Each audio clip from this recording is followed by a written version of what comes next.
Lo primero que yo recuerdo de Jacobo Regen no son tanto sus textos, sino su voz.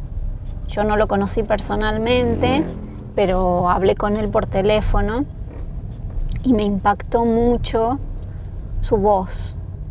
Y la sensación que me daba la voz era de una voz rota, cansada, como si viniera de un viaje largo, ¿no? Sin duda, la voz de Regen es una voz única. Me parece que incluso así lo reconocieron sus contemporáneos, sus amigos. A diferencia de otros poetas judíos, me parece que Regen no hace de su condición de judío materia de su poesía. Yo pensaba justamente ahora que curiosamente el primer libro de Regen se llama Canción del Ángel. Y bueno, uno se imagina qué podría decir la canción de un ángel o a qué le cantaría un ángel, ¿no? Entonces uno dice, bueno, el ángel podría cantar la gloria de Dios o algo así. Y en realidad los poemas de Regen, si son algún tipo de canción, son alguna canción que tenga que ver con el lamento, porque sus poemas le cantan a la pérdida, hacen de la pérdida y la soledad una especie de fuego que arde en los poemas, ¿no? Me parece que justamente si hay algo que tiene la poesía de Regen es que no es una poesía que caiga en ningún tipo de esencialismo sencillo. La tierra está vinculada con los muertos, con lo propio, está vinculada quizá también con esta idea bíblica de polvo eres y al polvo volverás, y al mismo tiempo el polvo es una cosa efímera como la condición humana, ¿no? Al polvo, a la tierra se la lleva el viento.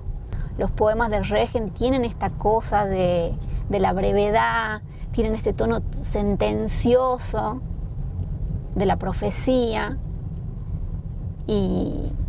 pero también, digamos, sobre todo lo que yo percibo en la poesía de él, quizá como un antecedente más explícito, es el romanticismo alemán, que también tiene esta pasión o este interés por la mística, por lo oscuro, por lo oculto, no por el costado como luminoso de la vida, o por el costado más claro de la modernidad que tiene que ver con la razón, con el progreso, con el orden, sino con esta cosa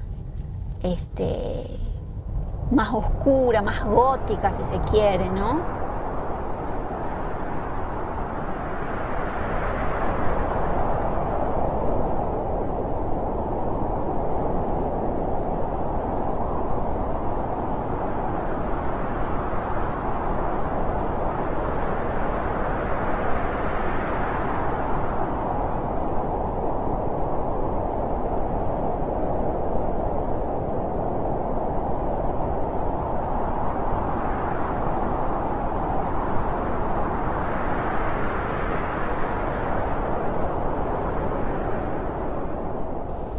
Era un personaje curioso, Jacobo, era un personaje bastante raro, tenía una bohemia, que todavía la ciudad de Salta aceptaba ese tipo de bohemia.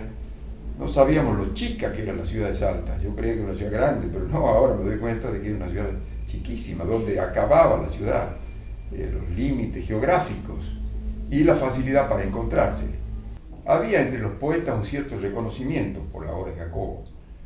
Y además, como pertenecíamos todavía a una época donde tenía mucho que ver la literatura oral, además yo estaba recién hecho y me decía 2 veces un poema y lo sabía de memoria, tenía una memoria muy buena, nos sabíamos recíprocamente los poemas. Yo sabía muchos poemas de Jacobo y él sabía poemas míos, es decir, y a la hora de encontrarse con los poetas, decir poemas era muy común, decir, por lo tanto yo sabía, por ejemplo, Medio siglo de oro español, ¿no? O Rubén Darío, Lugones, que era más fácil todavía por la rima.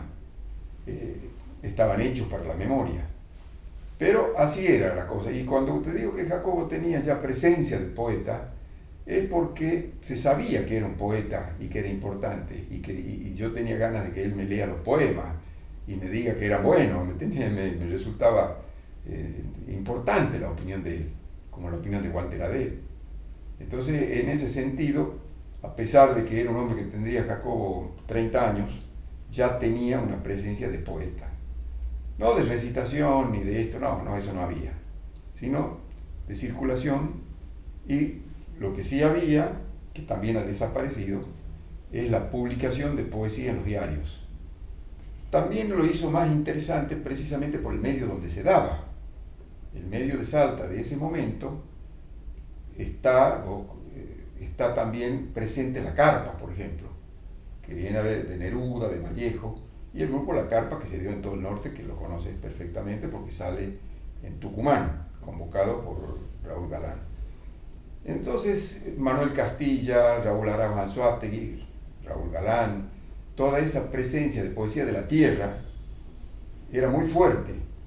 Entonces, era completamente llamativo que aparezca un señor como Jacobo Regen hablando de algo tan absolutamente inasible como era un ángel, pero no en la versión angelical. Sí, y tampoco, por supuesto, no era tampoco el ángel cristiano que teníamos por definición en las iglesias. O sea que el ángel de él es un ángel cultural, diría yo, no religioso. Y creo que eso tiene que ver en la impronta de la poesía de Jacobo.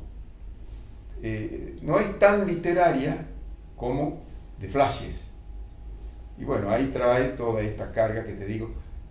Yo he leído alguna vez una antología de la poesía judía, por ejemplo, que salió en España. Estaba increíble, no creo que Jacobo lo haya leído. Y estaba la huella de Jacobo por todos lados, como es como al revés, estaba en Jacobo la huella de toda esa poesía. Te hablo de poetas como Pacuda, por ejemplo, que es del siglo XII, y esos poetas sefaradíes españoles, bueno, ya tienen ese trabajo metafísico que uno puede descubrir en la poesía de Jacobo Regen. La tierra es una metáfora o la metonimia de algo más grande. Era profundamente salteño. Lo que pasa es que era un salteño que traía un añadido, traía una cultura, que era la cultura de sus padres, la cultura que le gustaba a él también, la respetaba mucho la cultura de Salta. Yo le sentí, Jacobo tenía una voz grave y muy firme, y cantaba, pero era salteño, profundamente salteño. De otra manera, no era, cada uno es de su manera, y él tenía una manera de ser que tenía esta tradición, esta cultura judía que venía y que, bueno, la trajo y la usaba también a favor para su trabajo, ¿no?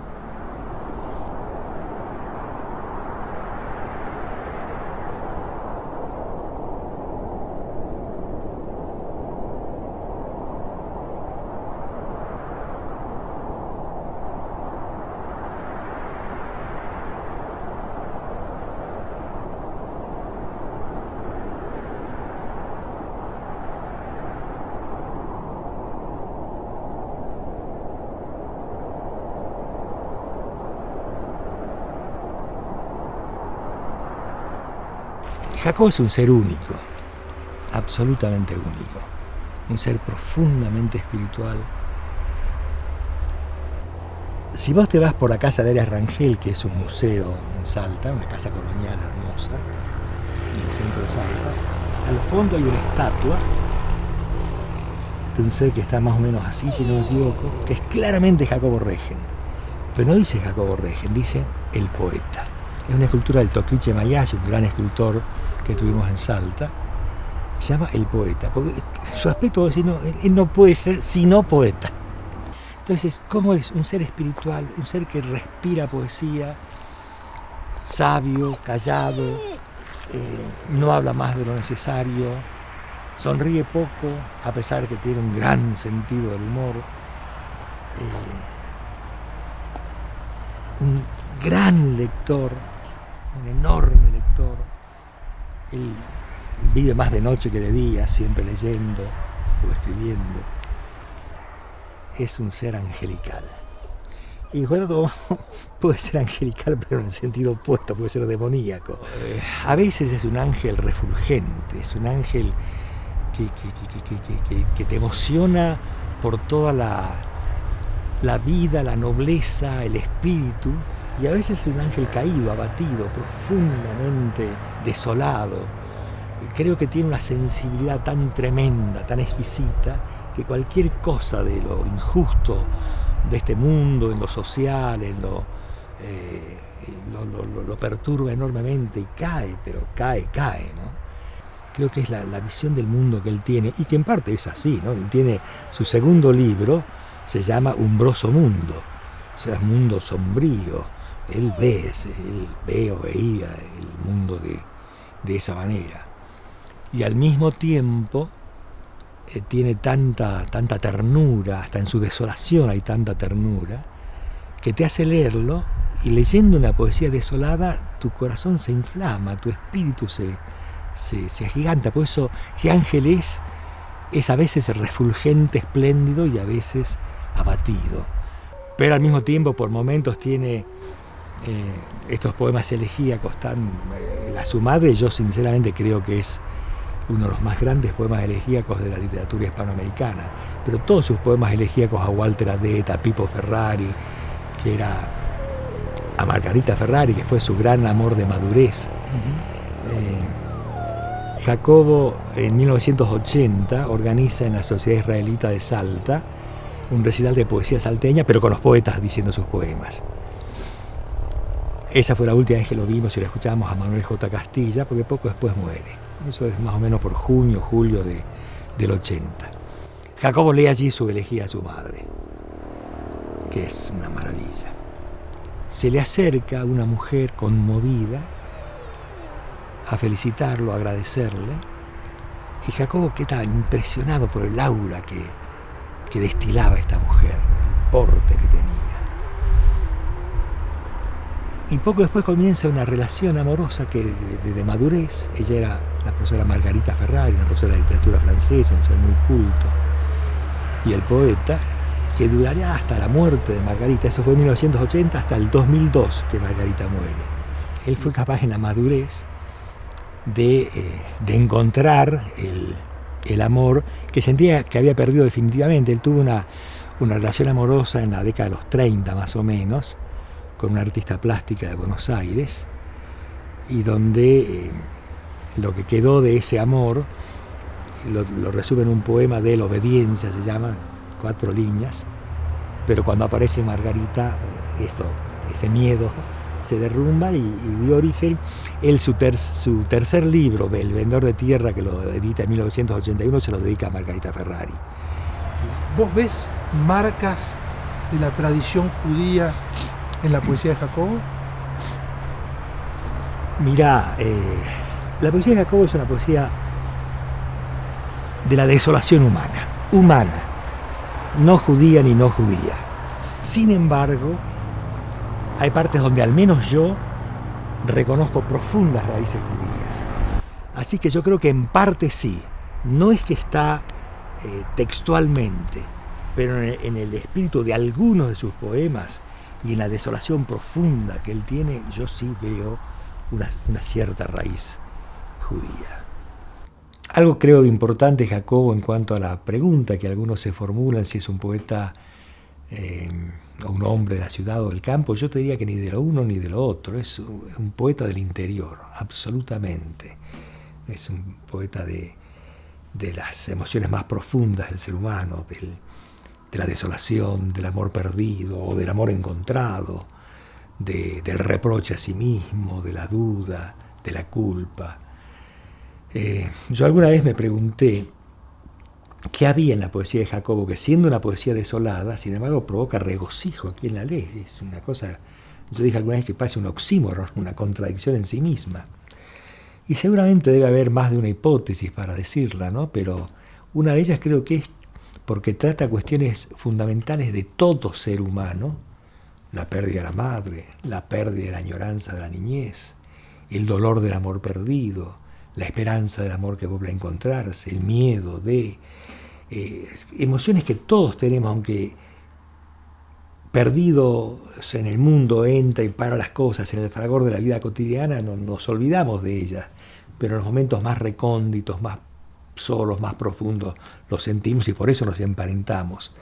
Lo segundo es la profunda autenticidad de él en lo que escribe, ¿no? Uno lee que no es solamente un gran manejo de la palabra, que vaya que lo tiene. Don Raúl Arauz Anzoátegui decía de él de que pareciera que cualquier otra palabra no escrita por él huelga absolutamente, que él encuentra la palabra justa. Yo personalmente creo que, bueno, él está entre los poetas seleccionados en la antología del Bicentenario, ¿no? Muy merecidamente. Yo creo que es uno de los líricos más grandes de la poesía argentina, sinceramente lo creo. De la salteña no tengo duda que es el lírico más grande. La poesía salteña ha sido muy, muy pródiga en sus paisajes increíbles, un Manuel J. Castilla, un Jaime Dávalos, pero en cuanto a la poesía lírica, íntima, no hay otro como Jacobo. Y creo que le corresponde también ese lugar, o un lugar muy semejante, en la poesía argentina. Él perteneció a una generación que se la conoció como generación agonista en Salta, ¿no? La Walter Adé también, mucho trabajaron el tema de la muerte. Yo tengo la esperanza de hablar con él. Ojalá puedas. Te quería preguntar la dirección. Mitre 1083, a un paso de la vía del ferrocarril, a la vuelta de la estación de ferrocarril. Mitre 1083. Si encuentro el libro acá, para ver si me he equivocado en algo, porque esta edición es del Tobogán. Bartolomé Mitre 1087, perdón. Bartolomé Mitre 1087. Y él está solo ahora. Él está solo, sí. Él, bueno, siempre está solo. Bueno, yo lo que voy a hacer es ir, golpear la puerta y ver si me puede atender. Ojalá, tengo mis dudas, ¿no? Está muy reconcentrado, pero ojalá lo encuentres.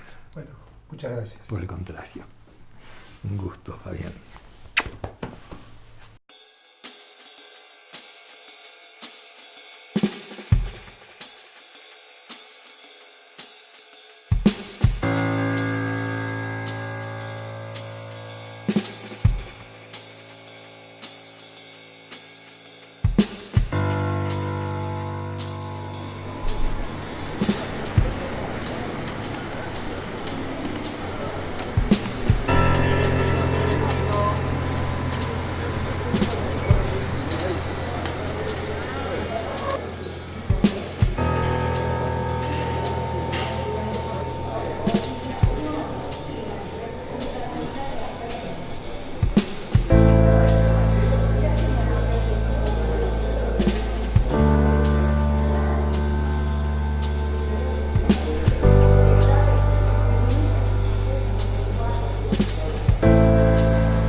Jacobo para mí tiene esa magia de manejar el verso medido, si bien hay 2 sonetos nomás en su antología, sonetos digo como debe ser el soneto, ¿no?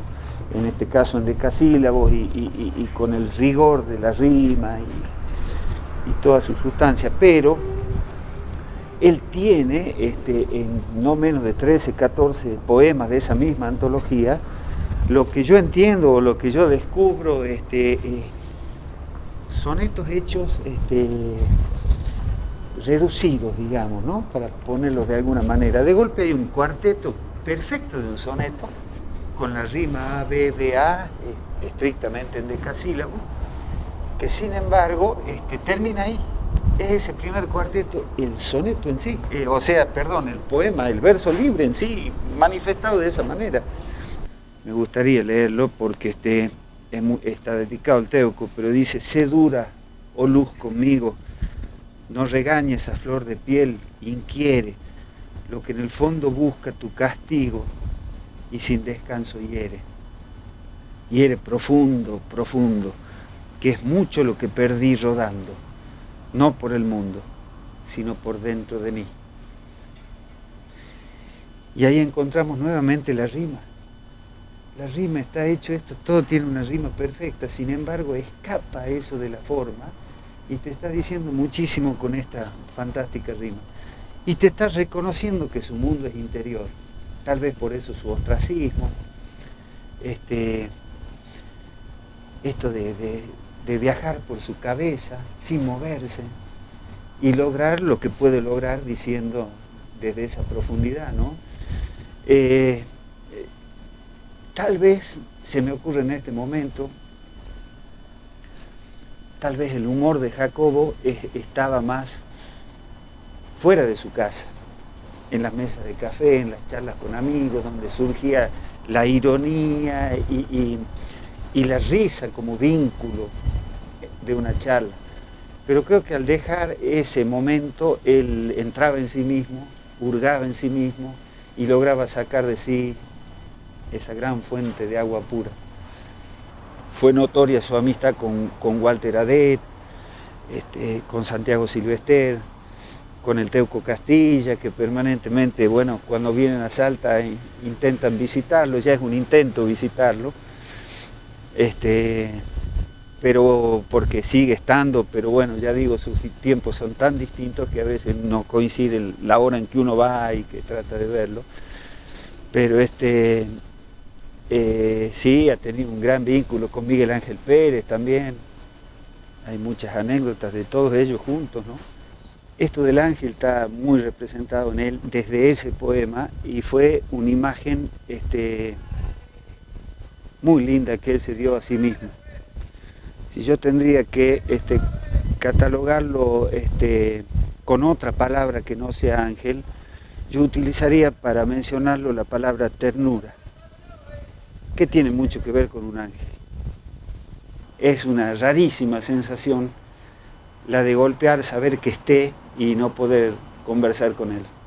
Que nos pasa mucho, yo con muchos amigos, poetas o artistas de alguna manera me dicen: che, voy a lo de Jacobo, golpeo, no atiende, y sí, a lo que hay que acostumbrarse.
Puntualmente no lo recuerdo, pero sí compartimos juventudes con Jacobo, con Cookie Herrán, con Yolanda Fernández y Beatriz Fernández Acevedo, todas compañeras ingresantes a la universidad, todas estudiando letras o filosofía, que eran más o menos primas hermanas.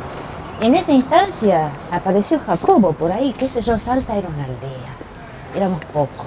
Y los que pretendíamos ser intelectuales a los 20 años éramos menos. Entonces era fácil hacer amistades en ese espacio cultural, ¿no? Con Jacobo tuvimos algunos encuentros, algunas anécdotas. Siempre él se caracterizó por esa inteligencia vivaz, rápida, irónica, que miraba la vida y el mundo y a todos nosotros, e inclusive muy especialmente a sí mismo, con mucha sagacidad irónica. No es fácil ser un buen humorista con la agudeza con la que siempre ha mirado la vida Jacobo, y que está en todos sus poemas, absolutamente en todos. Dolorosos, pero al mismo tiempo incisivos. Jacobo dice, y siempre ha insistido con una falsa humildad: yo soy no más que un corrector de pruebas. No soy ni pretendo ser otra cosa, pero siempre pretendió ser el poeta. Y creo que eso en gran medida ha hecho que esté donde está. Que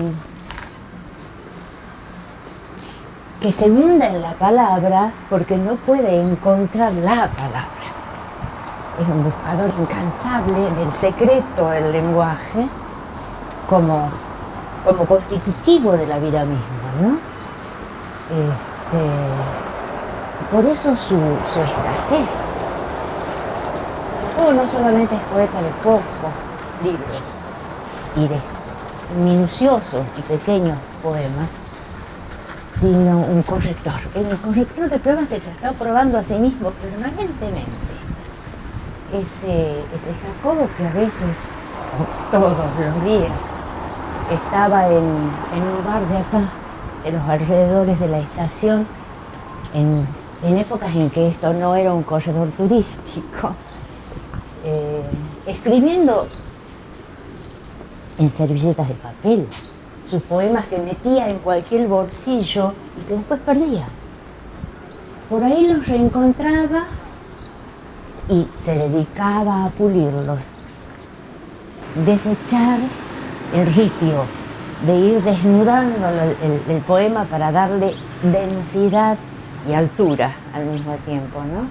Intensidad y altura, dice por ahí Raúl a propósito de la poesía de Jacobo.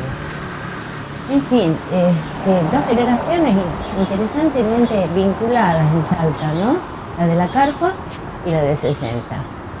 Tal vez la época que yo recuerdo de mi vida más cerca de Jacobo fue en los 80, cuando ambos estuvimos operando en la comisión bicameral para la edición de autores salteños. Ahí él trabajaba como corrector de pruebas, es decir, el que armaba los libros, y yo estaba trabajando con Aparicio y con el Negro Araos como comité académico. Fueron años muy interesantes, muy interesantes. Y ahí Jacobo es el que dio forma a esta publicación, La región El País, ensayo sobre poesía salteña actual de los 80.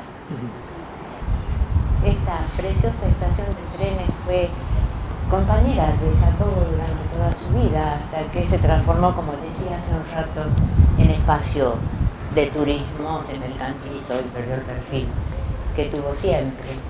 Murió el tren, mueren tantas cosas, estamos muriendo la generación de Jacobo. Pero en fin, esa es la vida, como él dice en su poesía, ¿no? Estar para no estar en cualquier momento. Este libro, en realidad, es, desde mi punto de vista, un regalo amoroso de David Zloty para Jacobo y para todos los que acceden a este material, ¿no?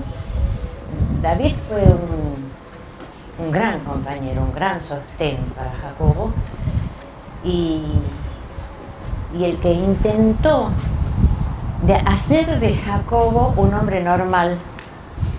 Nunca lo consiguió, por cierto, y a lo mejor si lo conseguía perdíamos al loco Jacobo poeta.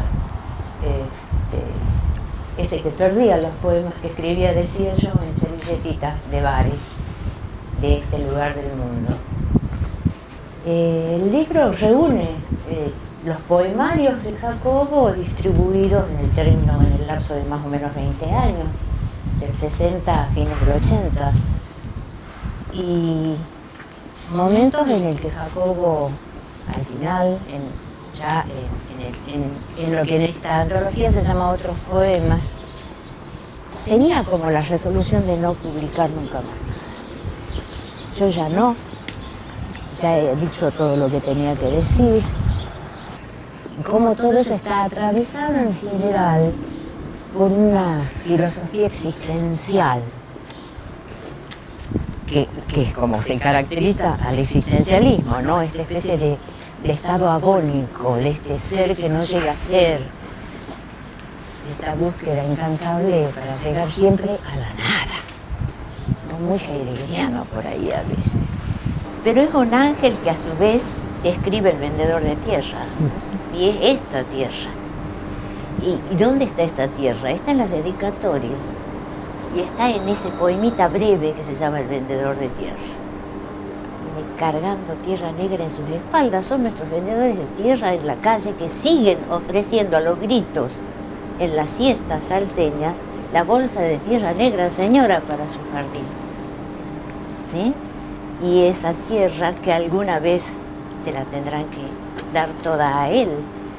Y eso está escrito, yo diría, en la madurez, pero no todavía en la decadencia. Está presente, la tierra está presente en las dedicatorias. A Manuel, a Raúl, a Santiago, a todos esos contemporáneos, y no todos, algunos no todos contemporáneos, que él ha leído con mucha fruición y mucho detenimiento. Y aún en algunos casos criticándola. Porque él siempre se ha sentido como que estaba más allá de lo que se ha venido escribiendo. Él tiene una retórica muy propia, muy, muy propia. No hay antecedente en la literatura regional, yo diría del NOA, y no tiene tampoco seguidores. Suti sí. Suti de alguna manera está escribiendo desde cierta retórica que marca Jacobo. Pero en eso que se llama generación de 60 yo creo que es bastante único. Hay como una especie de performance, de transformación en la biografía de Jacobo, que nace con ese ímpetu angelológico, ¿no? Ser un ángel, esta figura de ascenso, de transparencia, de luz, de búsqueda. Yo quiero hacer eso. Y cómo eso va en el correr de la producción poética, y obviamente de su vida, en una especie de caer en el abismo terrenal y descubrir que ya no puede ser, ya no puede ser.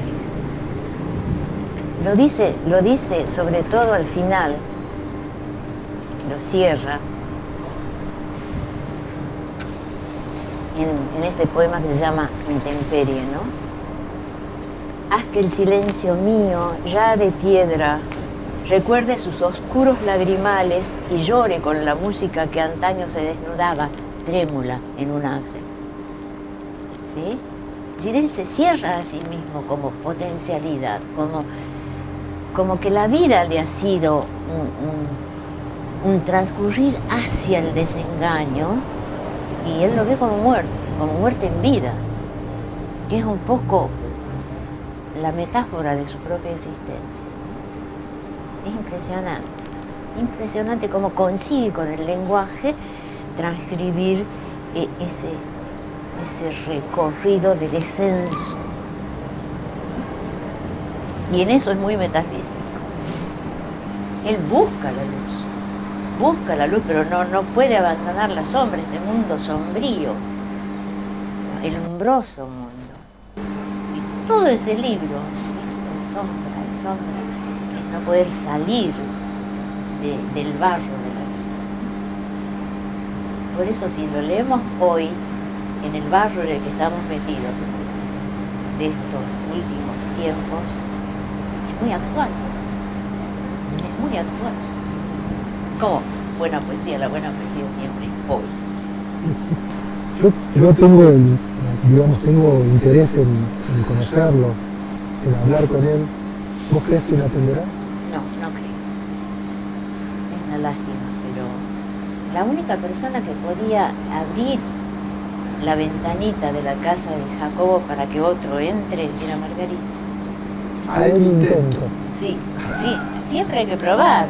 Quién sabe, a lo mejor lo encuentras en un buen día y se deja.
Ahí delante de este auto hay un portón negro grande.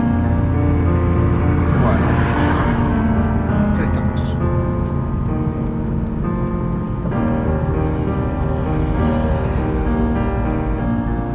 Aquí está bien. ¿Cuánto es?